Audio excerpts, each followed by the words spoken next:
Halo, aku Kamilia Salma Katnoda dan dalam kesempatan kali ini akan membahas tentang konsep aksiologi pendidikan IPS, khususnya tentang bagaimana pembelajaran IPS dapat berperan dalam menanamkan nilai-nilai etis dan kesadaran kritis di tengah era disrupsi informasi. Sebelumnya, aksiologi merupakan salah satu cabang ilmu filsafat yang membahas tentang nilai, terutama nilai etika dan nilai moral.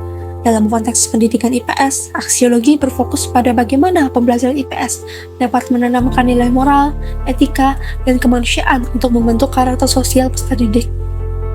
Nilai-nilai inilah yang menjadikan IPS bukan hanya sekedar pelajaran tentang masyarakat, tetapi juga wadah untuk menumbuhkan rasa keadilan, penghormatan hak yang dimiliki setiap manusia, dan memiliki kepedulian terhadap alam di sekitarnya.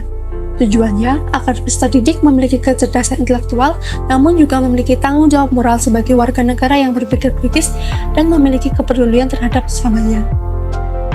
Namun, kini telah muncul tantangan tentang bagaimana mengajarkan nilai-nilai tersebut tanpa harus terjebak dalam indoktrinisasi atau pemaksaan pandangan tertentu. Salah satu cara yang dapat digunakan adalah menerapkan pembelajaran berbasis masalah dan kontekstual, di mana materi IPS dihubungkan dengan fenomena sosial yang dekat dengan kehidupan siswa. Pendekatan ini mengajak siswa untuk berpikir dan menganalisis masalah secara mendalam, bukan sekedar menerima fakta tanpa berpikir. Guru memiliki peran sebagai fasilitator, bukan hanya sebagai sumber kebenaran tunggal, sehingga melalui penyajian pengetahuan yang kritis dan objektif, guru dapat membuka ruang diskusi, refleksi, dan analisis dari berbagai sudut pandang. Selain itu, pendidikan IPS perlu memberi ruang bagi pluralitas pandangan, karena dalam ilmu sosial tidak ada satu kebenaran yang mutlak. Sikap terbuka, toleran, dan menghargai perbedaan pendapat adalah bagian penting dari pembelajaran IPS yang berorientasi kepada nilai. Di era disrupsi informasi, tanggung jawab moral pendidikan IPS semakin besar.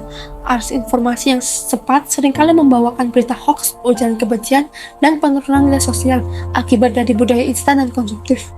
Karena itulah, pendidikan IPS harus mampu membimbing siswa menjadi pengguna informasi yang etis dan kritis, menanamkan literasi moral digital, serta menumbuhkan kesadaran global dan kemanusiaan universal. Dengan begitu, IPS tidak hanya sebagai sarana belajar tentang masyarakat, tetapi juga sarana membangun manusia yang berintegritas terhadap perubahan zaman.